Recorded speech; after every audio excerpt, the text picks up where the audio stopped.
Thank you all for coming out. So do we get T-shirts, Team Ralph? Oh my God, anyone who wants to wear a Team Ralph t-shirt, I'm all about that. Dariel had a t-shirt for us last night. What was it? Yo, bro, they have flan here? Yeah, bro, they have flan here. Bro, they have flan here. That's going to be our other t-shirt. So I was mocked a minute ago for being very well prepared. I have 4 pages of questions, and I have 2 Cubans with me.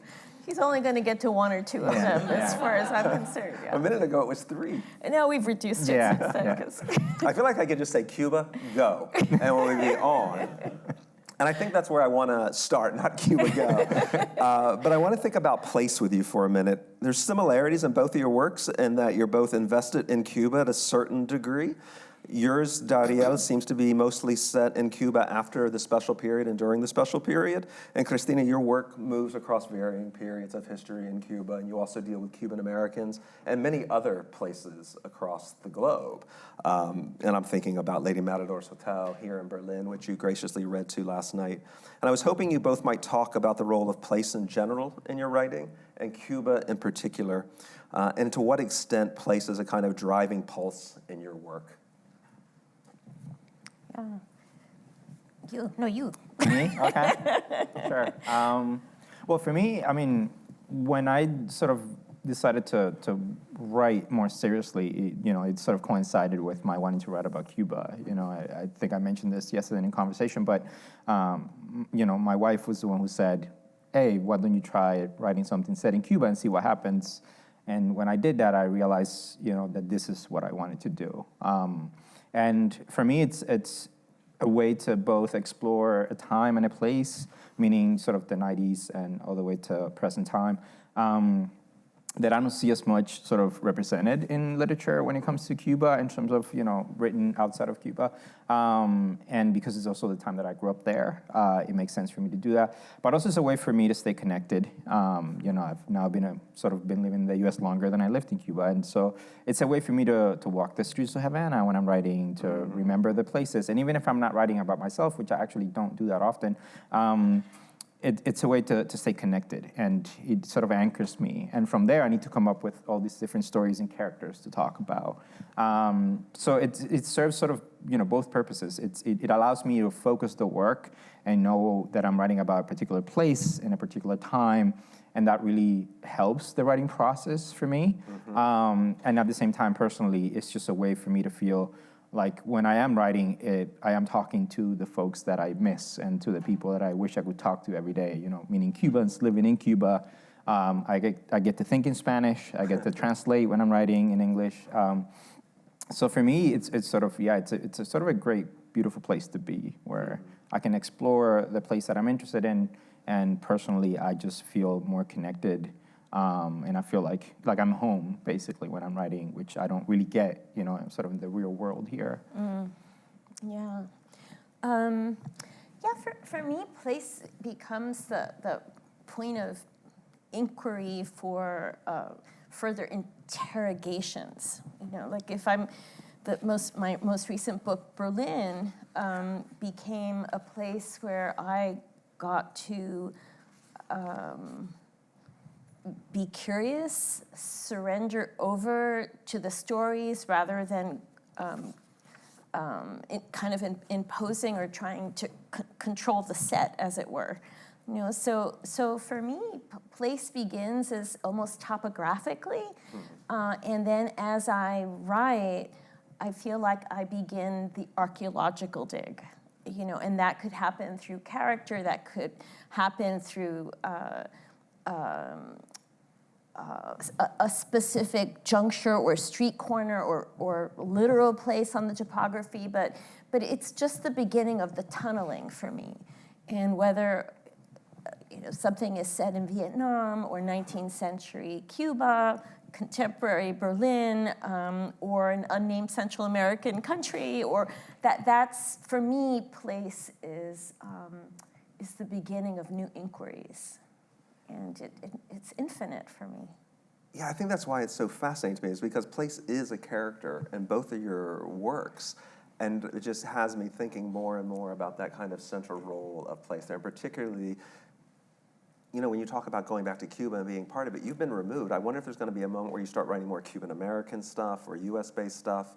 And your ability, just like, I'm in Berlin now, and I have an Iranian character in a Book of Luck, and I have this unnamed Central American country. It's just astounding the feat at which you're able to accomplish in your writing. Well, that's what years of solitude will do to you, I think. Yeah. And I guess the related question for me, and I guess it's time-worn, like I feel like I've been teaching in the academy for 20 years, and I'm always dealing with... 20 years? 10 at least. Thank you, that was very 20 kind. years? No.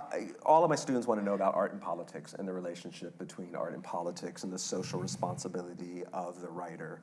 And I'm wondering how you feel about that. What is the social responsibility of artists, and does storytelling have a place, and particularly for this series that we're involved in, Writing for a Broken World, does storytelling have a place in social change, and how does it not become didactic, if so? Oh, yeah. I mean, I'll start with this one, or do? Yeah, go for it. We'll just both throw ourselves in no particular order.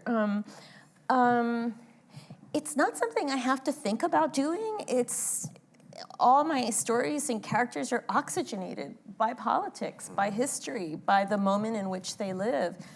For me to ignore it would take sort of a conscious act, as opposed to letting it, the seepage is natural for me.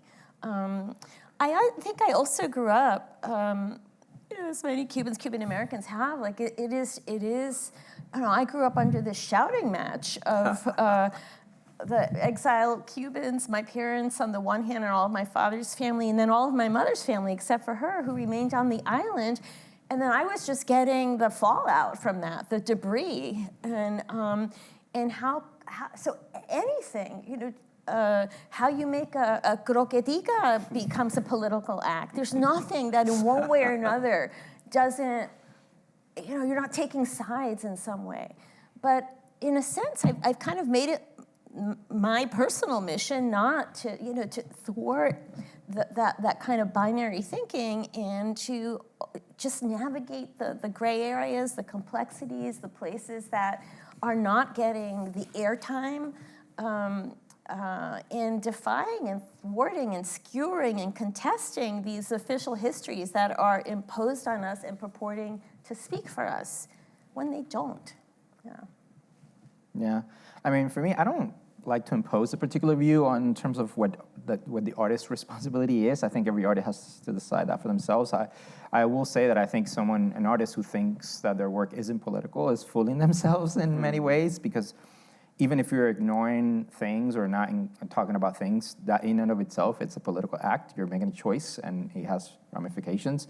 I mean, growing up in Cuba, politics is everywhere. You can't avoid it. And my memories as a kid, and the conversations in my house, my grandparents and my parents, and what you could and couldn't say, what you had to, who in the neighborhood you had to watch out for, and don't say these things around this person, and then go to school, and they were like what we call actos políticos, like political acts that were part of the education and part of the, so you had to attend those, it was required. So then eventually, even as a kid, you realize, okay, politics is like a big deal here. Like you have to abide by certain rules. Otherwise, you can get in trouble. Otherwise, it goes on your expediente, on your record, and then like that affects your possibilities as you sort of get older, and where you can study and all of that. It's like part of your review. So, when you grow up in that system, it's just impossible to ignore it. And when I'm writing about it, it's also impossible to ignore it, because for any person in Cuba, that's politics. It impacts their lives very overtly, very directly. You don't have the privilege to really avoid that. And so for me, it's something that I'm passionate about. I think it's important to think about that. I think it's important for artists to think about how it relates. And I think to avoid becoming sort of didactic, it's you have to make it nuanced. You have to complicate things. You have to go against yourself. Like when I write a story or a character, I'm not following what I believe in. I'm following what interests me in terms of my curiosity. But I may write a character or a particular situation in which I wouldn't agree with them, or I wouldn't want to be friends with them in real life, but I'm far fascinated afield by of them. your own preoccupation. Exactly. Yeah, So complicate that. Complicate communism. Complicate what it means to live in Cuba for different people, and write about different characters, not just one particular point of view. So some people might read some of my work and think I'm being critical of the government, whether directly or indirectly. But I'm also hoping that there'll be sort of the other side as well, where like people who are with the system or who find benefits in the system, or the things that you're criticizing aren't as black or white as you think, right? So even for myself, like I miss the education that I received as a child in Cuba. You know, it was better than the one I got in high school here. I was 3 years ahead when I got here in 10th grade, you know, and my high school, I slept through it because it was not as good. And to me, there's an issue there, right? And I'm glad that I actually got to grow up in Cuba. My childhood was happy, even though I was very poor, and you know, it was a struggle, and we left. My memories of my childhood are mostly very happy, and I'm glad that I grew up there as well. So it isn't all bad, you know. So for me, trying to capture that nuance is how you avoid sort of turning into propaganda or into a message. Or, you know, someone asked me that recently at a reading. It's like, what is your message for your readers about Cuba? And I'm like, you figure that out. I'm just trying to ask questions. I'm not trying to give you answers, you know. So it's very funny you should say this. And you two should feel free to talk to one another. I don't want to become extraneous because I'm Ralph and I like to be Team Ralph. No, you'll never be extraneous with us. But when you're saying this, and this is what I appreciate about your work, I do not feel like you're going, hey, here's my point. And the old version of this, Chekhov has this line, I think I actually got this from you, it's not my job to tell you horse thieves are bad people. It's my job to tell you what horse thieves are like. And Teju Cole, in his essay, White Savior Complex, he has this amazing couple sentences. I am a novelist, I traffic in subtleties, and my goal in writing a novel is to leave the readers not knowing what to think. A good novel shouldn't have a point. And I'm wondering if that resonates with you. Oh, absolutely. I mean, I don't even, does anyone think a novel should have a point? I feel like in Dubious Battle versus Grapes of Wrath, when Steinbeck did in Dubious Battle, or the Proletarian Lit, like, I feel like it was just like, let's hammer this point home about the proletarians.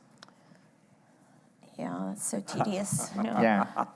It feels tedious. Yeah. We can move on. No, I mean, no, I think ambiguity is our best friend, and not just as writers, but as people living in a complicated world. You know, not that you don't take stance on particular things or whatever, but I'm always very wary of these. I don't know. Was I telling you this, or maybe we were talking about it during the lunch thing today, where. If you go far enough to the right, you hit the left. If you go far enough to the left, you hit the right. You know, the ideologues are ideologues. The intransigencies have more in common than dissimilarities. And so, you know, I'm not interested in sort of passing judgment in that way, except for certain leaders of the world. Right. You passed that judgment. That's fair. Yeah. Okay, there I'll go binary, no problem. But you know, in general, in terms of the writing, certainly it's for me it's more the exploration. You know, again, the interrogations, the layering, kind of the unlayering. All of that is what makes it interesting for me to read. You know, as a reader as well as as a writer. Yeah. I feel like, people keep looking for specific answers to things, and if we didn't have contradiction and ambiguity, we would have given up on the whole enterprise of life. Like, it would be so boring to be alive if you didn't have contradiction, if you didn't have ambiguity, if you didn't have all these questions, to me. And so, like, why try to change that in writing? Like, why not embrace what life is like? It's like we try to separate, you know, writing or novel writing or fiction writing as this, like, the place where we ask these questions, but we do that in life as well. It's just that we fool ourselves into believing we can answer things all the time, and then that's why we become hypocrites and we become contradictory, because we say one thing and then we do another thing, and that's why when we write, that we're just reflecting that. And so for me, that's what's interesting. It's asking those questions and sort of embracing that contradiction and ambiguity rather than like trying to have one message or I one agree. thing. The certainty is cold, false comfort, I think. Yeah. You know, I mistrust certainty. Yeah. Certainties of all kinds. Yeah, because if you figured it out, then what's the point after that? Right. You know, I like to ask that next question, and then that next question, it just never ends. Yeah, I want to come back to that. The idea of art and politics fascinates me, and particularly about ethnic writers and taxonomies, as you know from having read my most recent. But I want to switch to thinking about the publishing world for a second. And this is, at least for somebody who has studied the traditions of Latinx writing, there's a moment in the 1980s where Susan Bergholtz brings Ana Castillo and Sandra Cisneros and others into the New York publishing world. And Arturo Islas very famously called this the raising of the tortilla curtain, right? When Latinx writers can move from independent presses to mainstream presses. And both of you have operated in worlds of independent and mainstream in terms of journals, but also in terms of the books you've published. And I'm wondering if you could just talk about that experience in the publishing world of both the big houses and the small houses, and what roles agents and editors have played in your fiction. Well, I think it's probably generationally changed quite a bit, because I published my first book in 1992, and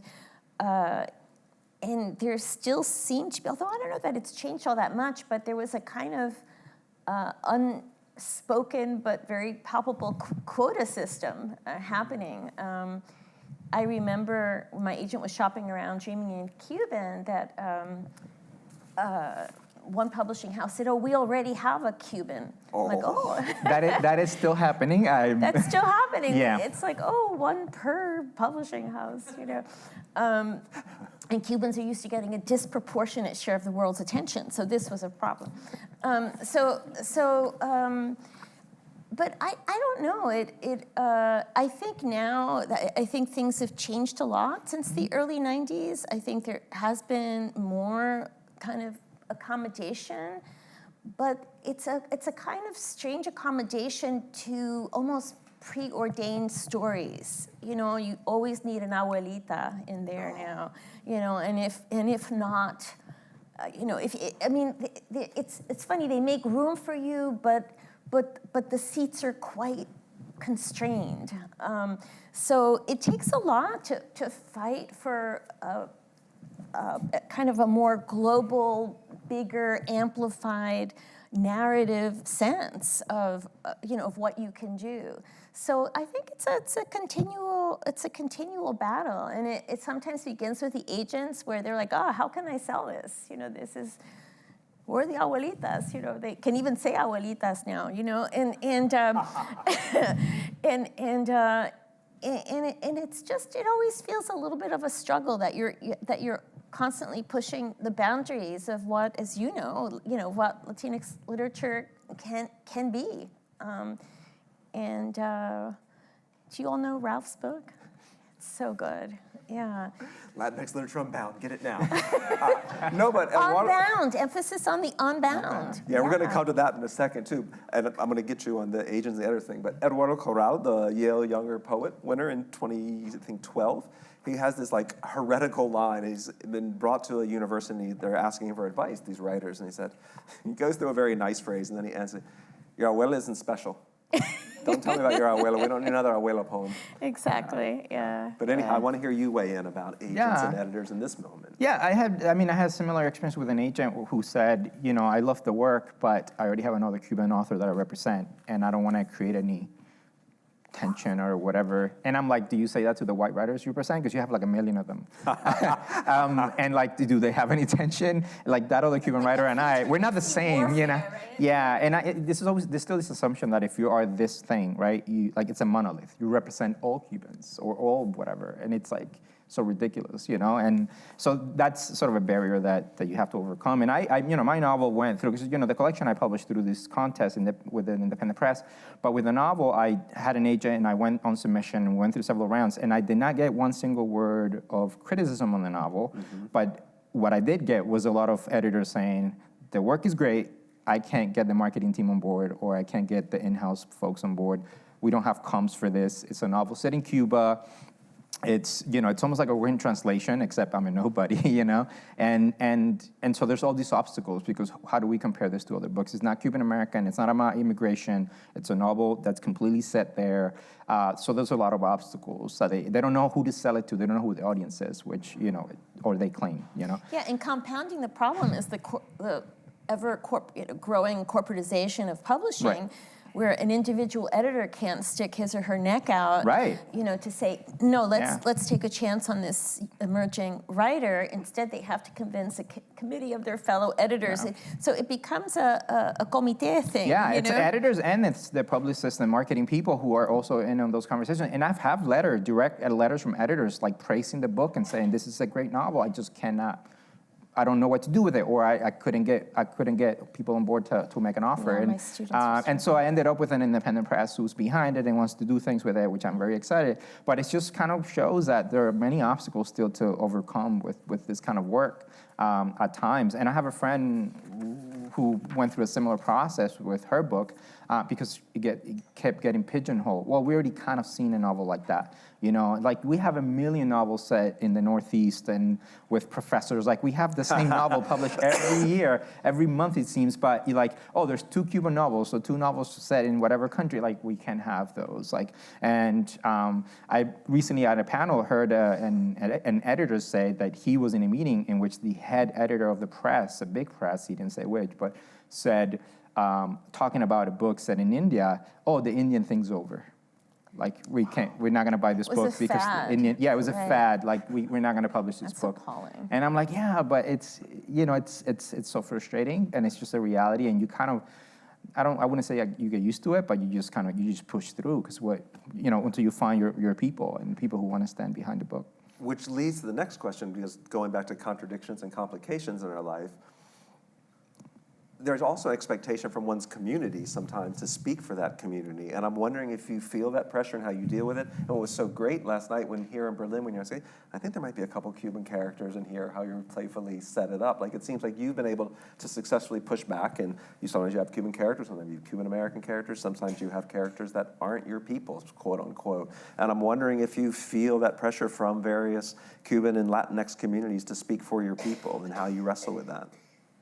I feel that less and less as time wears on. Like initially, maybe in the first 10 years of publishing books, there was always, I thought my mother was sending people into the crowds. Like no matter where I was, I could be giving a reading in Portland or Chicago, and suddenly this woman with usually a strand of decorous pearls would come in. I'm like, oh, there she is. And I felt, and then at some point during the Q&A, she would say, something like, daughters don't speak to their mothers like that. Speaking of like all the mother-daughter conflicts and things like that, and you're not making us look too good, like that. It would happen, and it was crazy, and it was like so I felt like there was always someone in the audience kind of policing what I was doing, almost like a stand-in for the kind of conformities and what was acceptable publicly and so on. And at one point I had said, I am not a one-woman PR agency for the Cuban, exile experience here. Write your own book. There's room for all kinds of voices and all kinds of nuance and particularities here. But I think as I've strayed further afield, I think they've just either gotten tired or, they're reading other work or whatever. But I pretty much have just now feel like I'm kind of more globally minded. And I tend to find Cubans everywhere, but mostly I have other sorts of obsessions. I think I kind of mined that terrain for myself anyway, as much as I could. Yeah.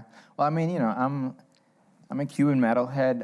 I'm a Cuban who watches hockey. I've always had an infatuation for iconoclasts, So like my attitude has always been like, I write about Cuba because I care about it, because I want to. And if people connect or see themselves in it, it's great. But if you're Cuban and you don't like it, or if you don't agree with it, it's like tough luck. Like I don't feel like I need to speak for anyone. I'm one lens, and so it's silly for me to even begin to dream that I'm speaking for anybody other than like my lens of how I see reality. So I think beyond that, it's up to the reader. I feel the pressure to be true to the stories. I feel the pressure to be true to the experience that I'm trying to capture, to the characters. I do have, my wife reads, she's Cuban, she reads it, she gives me criticism. I want it to feel authentic to a large extent because that's part of the process. Otherwise, I'm just like writing whatever. Yeah, it's obligation to characters, to right, story, to the art, not to to serving as some political tool. Yeah, and not to and every Cubans are different. Like communities are different. Like within one community, there are many different opinions and ranges of experiences and tastes and all of that. And I think to this is social pressures, particularly in the U.S., because we're so fragmented and fractured, and it's hard for people of color and immigrants and everything to sort of find a way in many spaces. I think there's that pressure that's kind of put on you when you kind of make it a little bit. It's almost like a privileged position you have now, where like other people look to you. But at the same time, it's like, I'm one person. Like, what do you want me to do? Like, that pressure doesn't exist for many white writers who feel like they don't have to speak for all of America, right. Exactly. And why do I have to be the one who speaks for all of that, I think there's just this competition for narrative. You feel like there's this fairly narrow window of people listening, and so people want you to speak for them, even though that's so unrealistic and not what we do. I think what you said, that this obligation is to character, to the story, to render it as fully and richly and as crenellated as possible. But I do think people, a lot of people don't go beyond the larger narrative, and so the more subtle voices get lost in the shouting matches for attention. Yeah. I'm going to abruptly shift gears to a couple craft questions. Sure. One comes from here in Berlin, but the first comes from Jesmyn Ward, and I want you to, this is a question about your characters and how you use your characters. Jesmyn Ward has this great phrase, it's called narrative ruthlessness. Narrative ruthlessness? I like that. She says, quote, I realized that if I was going to assume the responsibility of writing about my home, I needed narrative ruthlessness. I couldn't dull the edges and fall in love with my characters and spare them. Life does not spare us, end quote. And I'm wondering if you could talk a little bit about some of the ways in which you haven't spared your characters. Would you have involved that kind of narrative ruthlessness? Yeah, I think we were talking a little bit about this yesterday, about the different kinds of I don't know, the range of kind of self-forgiveness that you need in writing messy first drafts, the kind of amplitude and kind of process-driven mind frame you need to unspool work, messy work that's going to need a lot of kind of effort and bearing down upon, and so on. But there does come a point where you take the gloves off and you have to look at the work as brutally, as almost as if you were outside the work. And I often will take the book or the stories or whatever, like to other places to look at it, or start reading it backwards, or do other things to look at it fresh, with fresh eyes, because I don't want it to leave my hands, essentially, until everything is singing, however dissonantly, and to unleash everything possible in the character and the situation and the historical moment. I want it to optimize it, and that takes a certain kind of brutality to push it to that point and to settle for nothing less. Yeah, and I think there's a moment where you must want to hug your characters, and I'm thinking of Mudface last night with Jose Antonio and Javier. You don't spare them. You're pretty ruthless with them, for example. And I'm curious, like, those characters, when you start falling in love with them and you've got to put them in the deep end of the pool and just let them see if they can sink or swim and not dive in there and protect them. How does that work? I tell myself it's an act of love to put them through that. It's you're because I think that gets to me at deeper things, and that it's a higher purpose for them as characters rather than taking it easy on them, because then it's not saying anything. It's not really asking the tough questions, right? So I had a professor who said, something that I like, which is, the tragedy in life is that we die, we all die, and we know that, right? Yeah. The nobility in life is that in spite of that knowledge, we try to continue on, and we try to hold on to things and people and everything else, right? And I think fiction kind of, it's somewhere in between. And for me, it means strip things away from your characters the way life strips things away from us, whether it's physical things or people or love or whatever it is, right? And then have them endure and have them sort of try to continue despite that, And if you do that, to me, it becomes interesting because people are forced to have to make decisions, to have to make tough decisions, and that's where the contradictions come in, the ambiguity comes in, the betrayals, the loyalty, all of that. So sometimes, when you're writing, sometimes it means killing somebody, or it means like putting somebody in a tough position, or have a character that's supposed to be a good person do something that maybe it isn't so good. Mm-hmm. But in ways in which it complicates that, in which nothing is good or bad. And so with these characters that you mentioned in Mudface, like, I don't think anyone there, did anything outside of the ordinary in life, in terms of at least the Cuban experience. It just feels a little bit darker to certain people who maybe haven't been in touch with that reality. Someone recently told me, "Your collection is so dark," and I'm like, "Really?" That was my experience growing up. I don't think of it as dark. I just think of it as life. So I think you kind of have to do that, and life is ruthless if you really think about it. We don't want to think about it that way because it's depressing, but it is ruthless, and we do lose things every day. And so you kind of have to do that to your characters to get at the harder stuff, at the deeper stuff, because otherwise it becomes a little bit too boring for me. Yeah, and I think it's not just about writing fiction. It's not just about capturing reality, but it's about distorting it in interesting ways, putting pressure on it, like you're describing it, seeing it. Who was the one that said "see it slant"? Just that in the distortions and choosing this and not that. When you choose this, you're foregoing a billion other variables or possibilities. What about this sequencing of choosings? Creates that tension, that distortion that. Lets you see this world anew, or to put it another way, to defamiliarize what was maybe quotidian for you. So I think it's about pressure and distortion and putting and allowing that to happen, to release kind of new information, emotional information, political, other kinds of informations. Yeah. That's good. I'm gonna steal that. Distortion. Yeah, no, that's really nice.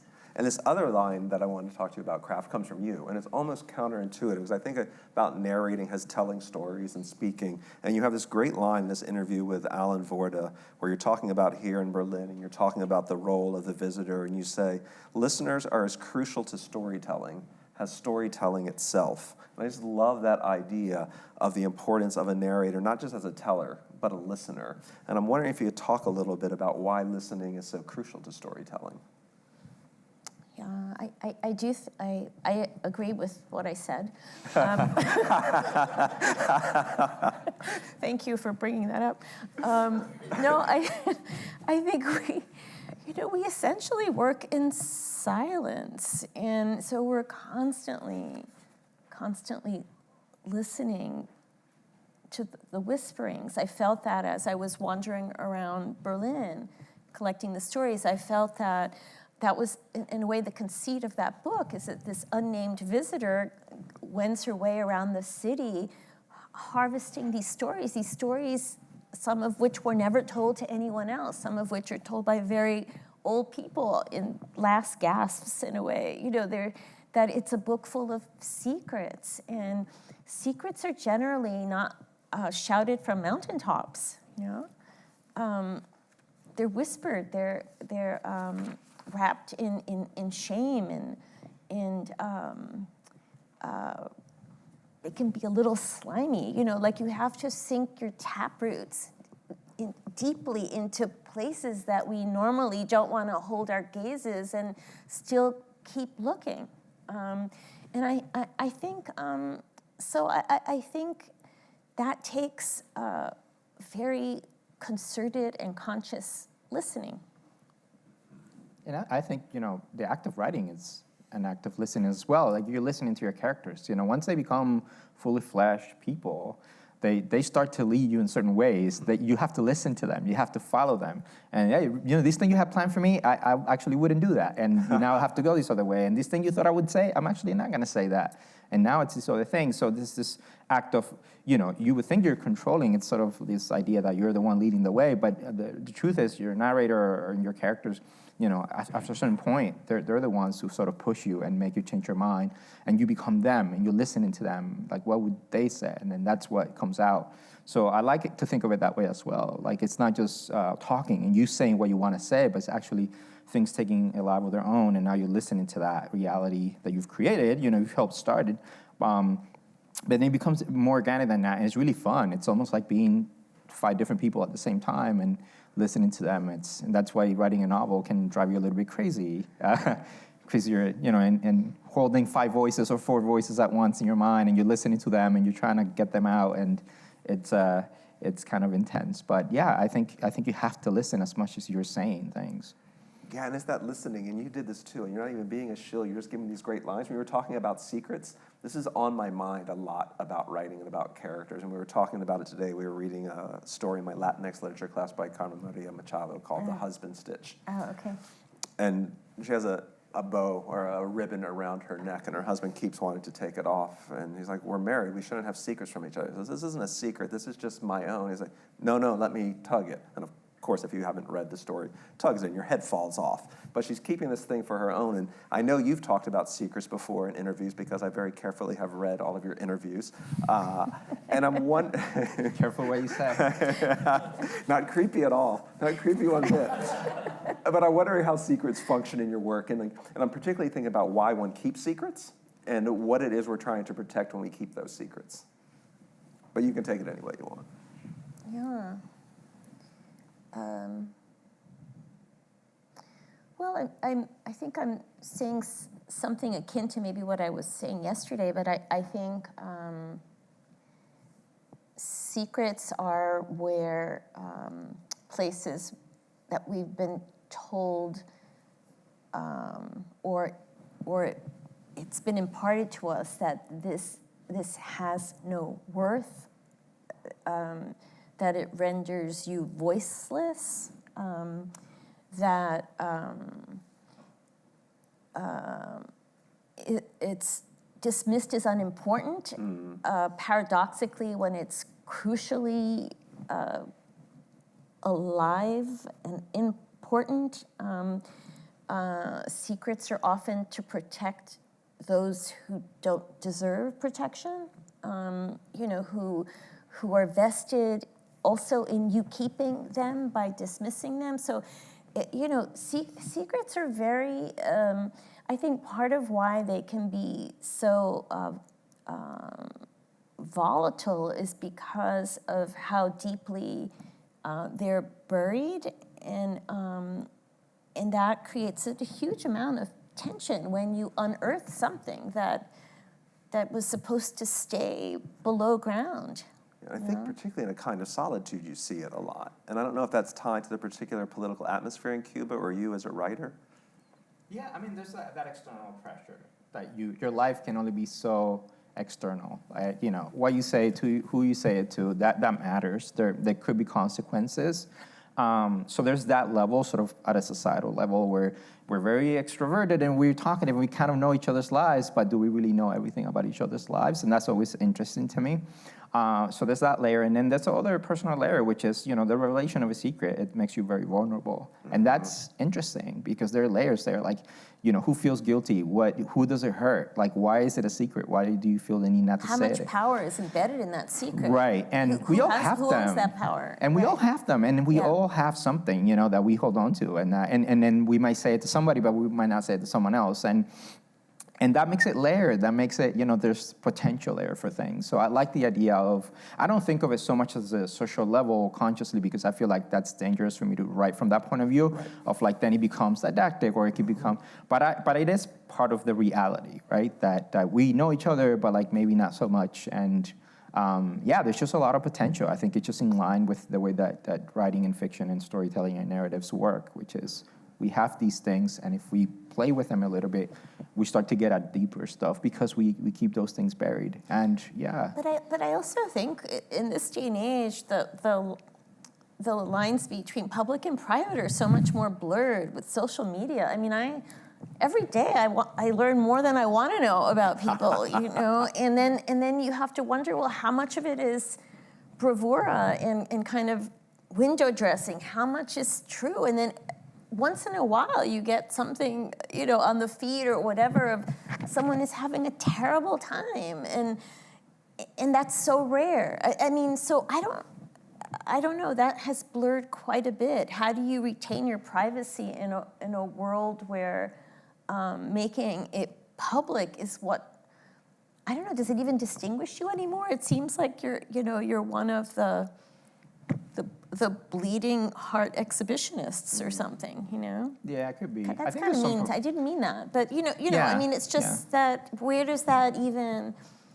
I don't know. What does that mean? What does the secret even mean today? Yeah, I think there's also a lot of performance involved, and you know, I know plenty of people whose social media persona, it's not the real person or the in-person persona, and the fact that it seems like people are more open, but I just think it's like there's a lot more voices, there's more access to that, and because it's so separate from you, you feel like you could put this out and it doesn't directly impact you. You don't have to look people in the eye as you're saying these things. So I think it makes it easier to say things that we normally before we think of like as keeping private. But I don't know that that makes people completely open, because then you might meet them in real life and they're like the shyest, or like they don't want to, or they're socially awkward, or they want to say things. And I think that happens very often. So just kind of a platform for people to let go a little bit, because to them it might feel that the consequences aren't there. But I don't know that it's sort of vastly different from the way that we normally are. I think people are still the same way. It's just that there's this external thing where you can just put it out. And without having sort of, you know, someone might give you a comment, you know, but it's not like having to deal with that reality in person, which is a lot more disconcerting to people. And so I don't know. I think it's complicated, and I don't know that we sort of know exactly what it means in terms of privacy and secrets and all that. I still think that people have secrets, you know? It's just that it's just more amplified now. Yeah, I think I'll have one more question, and then I'll open it up for you all to ask questions. Writing is really hard work.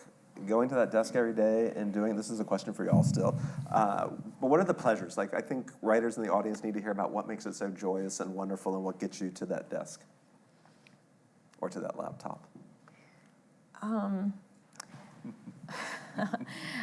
No, it's actually, if I go more than 2 or 3 days without writing, everyone around me says, go to work. You know, like, I become impossible. I actually am happiest when I'm engaged in a project, in a writing project, you know, whether it's a novel or theater or whatever. I love having that dimension of this other reality competing with the quotidian, competing also with what I'm reading, which, you know, other realities. I love juggling all of that, and I love how they inform one another. And so I actually feel like I'm missing something when I'm not writing, when I'm not deeply engaged in something. I'm happiest that way. And I just love reading poetry, and I love playing with language, and it is the daily pleasure for me. You know, I did go through a bout of writer's block. You know, when my daughter was just born, in that first year, that, you know, kind of windstorm of early childhood, and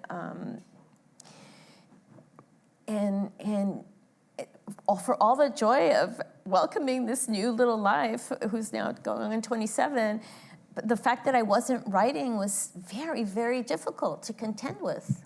How are you finding it when you have this little... I planned for it. I was like, all right, I'm not going to write for a year. I'm not. Seriously? Yeah, well, I So told myself smart. I am not going to write for a year. I will trade a novel for a baby any day. Like, it's fine. I just told myself that and told people that. That's so mature. How did you even know to do that? I would have done that. Because I knew that otherwise I would be like Miserable. internally like thinking, and I still felt, I would tell friends like 6 months in after, you know, When my wife wasn't around, I'll be like, I feel so much dumber now. I haven't read as much. I haven't written anything. I feel like I'm dumb now again. I can't think intellectually anymore. I have the energy. So I just planned for it. So I spent the whole year writing a 12-page essay.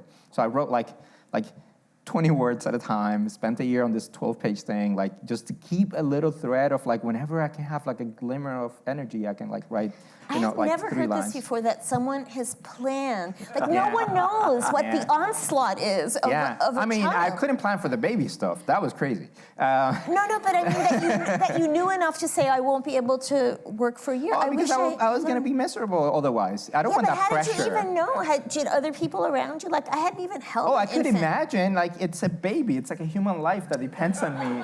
Like, what am I going to be able to do outside of that? Like, just going to work, it was, like, impossible, You don't know how unusual Okay, you are. well, I'm glad, I'm just telling you right yeah. now, that's unbelievable. Yeah. I might, if I had a hat, I would take it off. No, I planned for it, but I was, writers. Maybe because I come from a different background. Like writing wasn't my first love. Like music was my first love, and then I fell in love with writing. Writers love to talk about how difficult it is and how torturous it is. And I'm like, listen, I did manual labor. That shit was harder than writing. Okay, I left my country. I left my family, my friends. I cried for a year. That was harder than anything I've ever written. I had to go to school and work at the same time because no one could pay for my education. So that was harder than writing. I worked for my own parents. That was harder than anything. I was slave labor in that restaurant. Okay, but it's a craft. It takes work. It's hard. It's difficult. There's a lot of rejection. Like any artist will tell you in any discipline, it's difficult. A musician spends hours and hours and hours just learning like 5 notes, and until your fingers bleed, And like in writing, like you're just practicing and. It's a habit, it's a craft, it's just something you do, and you like it. If you really want to do it, it's because you enjoy it. There's something you get out of it, creating characters and imagining and it's like a giant magical puzzle, that you get to play with for And it's years. frustrating, and there are days in which you wake up and you're like, why am I doing this? But that you could say that about anything. There are people who hate their jobs, and have to go every day, And like in writing, you like it, and some days it doesn't go as well, but then you go back and you keep going, and then eventually, if you practice enough and you spend the hours that you're supposed to spend, then the rewards come, and you start to publish, and you start to have conversations, and you realize there's something to this. He's really an 80-year-old man who's all right, because where does this come from? I listened to the people who knew the stuff, and I still listen to them. Okay, listen to you. let me be amazed. Okay, let me just be amazed. That's incredible. I don't know. I mean, it's still hard. It isn't as easy. I'm saying, but I also feel like there's this other side where people love to. I just don't have time for that. I'm a metalhead, man. Like, forget it. Like, whatever. Like, it's not. Oh, writing is so hard. Get out of here, man. Have you ever lifted a brick? Like, have you That was hard. I almost passed out in the sun building a shopping mall. The worst. Like I had to do that. I was like 20 years old, and I was like, building a shopping mall, and that was hard. Wait, you built a shopping mall? I helped build a shopping mall. By himself. Not by myself. Yeah, all right. Superhuman. Yes. No, but you remind me, Boy. so Jess Walter, This who... man-child. Okay. The writer Jess Walter, who also grew up very working class, and which resonates with me as well. It was just like, my dad worked at the aluminum factory every day. He never came home and said, man, I had an aluminum factory block today. I just couldn't go in. It's just like, you just go to your work and you do your stuff. So I really admire that. Yeah, it's just perspective. It's all about perspective. Christina admires it, amazed by that. Yeah, just have a Amazed. little perspective and enjoy the process. It's for the record. Don't complain so much. Absolutely.